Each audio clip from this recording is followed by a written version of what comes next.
Hey, art nerds, we are going to be talking about the principle of pattern, okay?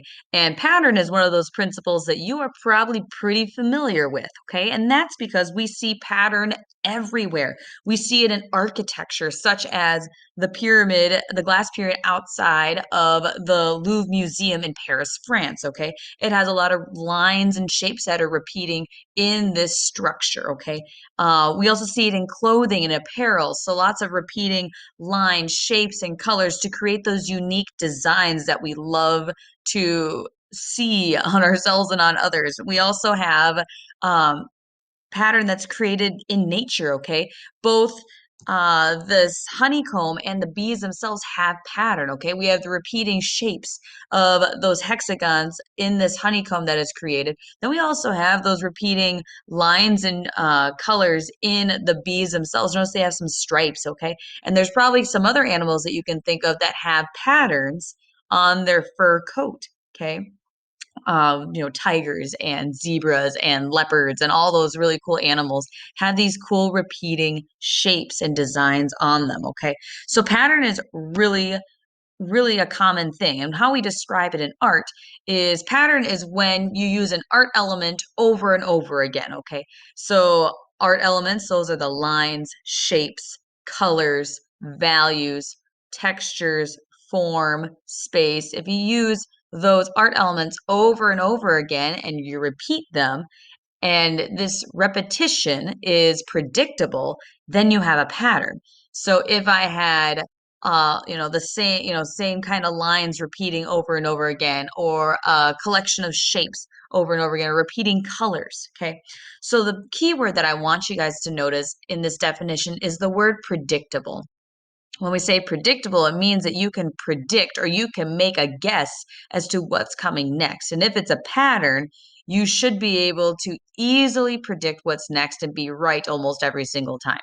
So if I was trying to create a pattern, say with a triangle, circle, and a square, okay, if I want these sets of shapes to repeat over and over again, I would know that my next shape would have to be a triangle and then a circle and then a square. And I would keep doing that over and over again to create a pattern. Okay. So it's predictable. I know what's going to come next. Same thing if the shape doesn't change, but maybe just the direction. Okay. And we can always predict what's going to come next. And it just goes over and over again in an endless cycle, creating these patterns. Okay. Not only can you predict these small bits, you could probably complete a drawing if a piece of it was missing. Okay. What do you think is going to fit in that big dark shape, that hole that's cut in the middle? How would you fill in that space? I bet you could easily figure out what's going to go there and be able to be finishing up that pattern accurately. Okay. Because you can make a really good guess as what's supposed to go in that missing spot. Okay. So that's pattern, okay? You're repeating lines, repeating shapes, repeating colors over and over again, and it's predictable, okay? Predictable is that key word. So this first artist example I have for you is a work by Gustav Klimt, and this was created in 1907, so it's over 100 years old. But it is a beautiful portrait of a woman, and you can tell by looking at it that I don't like this. No, go away. Our first artist example I want to share with you is a work by Gustav Klimt painted in 1907. Now, this painting, if you take a look, it's very yellow, okay? And believe it or not, it's not painted really yellow in a lot of the spots. It's actually gold, okay? Not the color gold, I mean like the metal gold, like as in super expensive, shiny gold. And how this works is he, among like many other artists, use a technique called gold leafing. Okay, you use this material and they have like a little bit of adhesive, and then they stick this almost tinfoil like gold, so gold that had been hammered super, super, super thin, and attach it to the artwork itself. And that's why when you see it in person, is a very extravagant painting. It looks like it's supposed to be in a fancy place, okay? Which the gold kind of mimics the very extravagant designs that are on this woman's dress, okay? If you take a look, you can see a bunch of different lines, shapes, and colors that are repeated over and over again, okay? Those are those patterns, okay? So you have a bunch of repeating spirals, okay, over on the sides of her right next to her dress. You have a bunch of repeated triangles and the colors of the triangles repeating across the top of her dress. Okay, we got some squares, we got some circles, got some dots. So there's all these different repeating um, shapes, lines, and colors over and over again, okay? Creating these very elaborate patterns, okay? Which would probably be super cool seeing in person with them being shiny in addition to being very, very meticulously put together. The second one I want to share with you is a man named MC Escher. Okay, he is not only a graphic designer, so this isn't a painting. Okay, it's more like ink and prints and that kind of stuff. But he's also a mathematician. Okay, you will find if you Google MC Escher some crazy artwork. Okay, that kind of makes your brain burst because it's so. I don't know how he figured it out because he's a very smart man. Okay, but he created these in 1958, and this is a type of art called a tessellation. Okay. And a tessellation is basically imagine like a single puzzle piece, but the puzzle piece fits into it fits into itself. You notice that the same shape repeats over and over again. You have sort of like a man sitting on a horse, and that's the only shape you see. Okay, you have a man sitting on a horse, a man sitting on a horse, a man sitting on a horse, and then you can flip it, go in the other direction, and it fits in the spaces in between the original tile piece, which is crazy. I don't know how he figured this out, but it takes a lot of brain power. But you have a lot of repeating lines, shapes, and value because there isn't any color in here. We just had black and white. Okay, so we have light and dark going on here.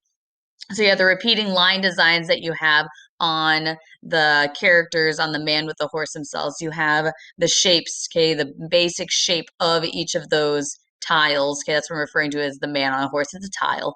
Okay, and then also the repeating light and then dark and then light and then dark going on. Okay, so some really cool pattern work.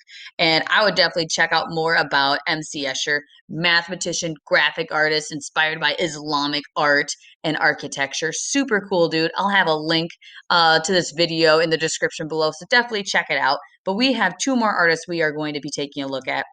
And the first one is Kehinde Wiley, and he is a contemporary artist, probably one of the most famous contemporary painters we have here in the United States. And he created this work in 2009.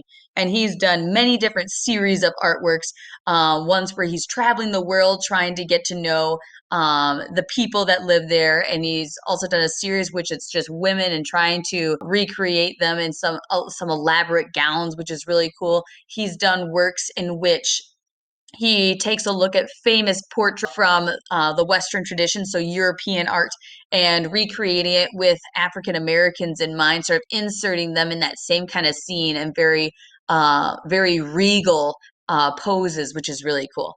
So one thing that you can really tell Kehinde Wiley from other people's works is not only the very realistic portraits of people, because it's not a photograph, this is a painting, okay?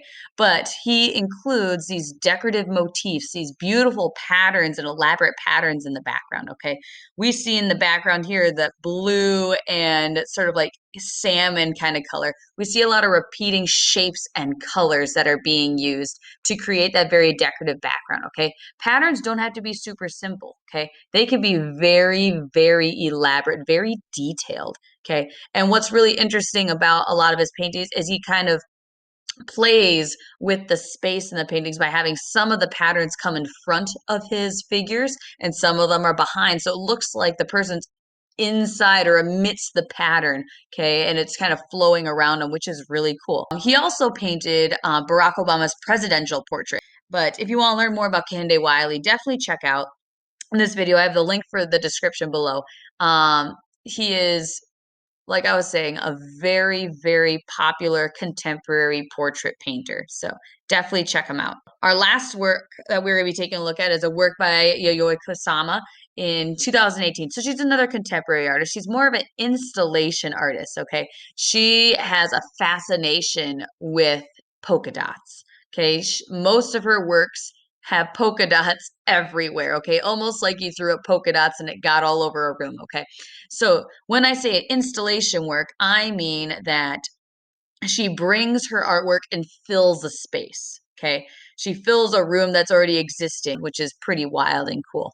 But in her work, she has a lot of repeating shapes and colors, specifically circles. Okay. Big circles, small circles, many different colored circles. So, very cool artist. Definitely check her out as well. She has quite a fun story.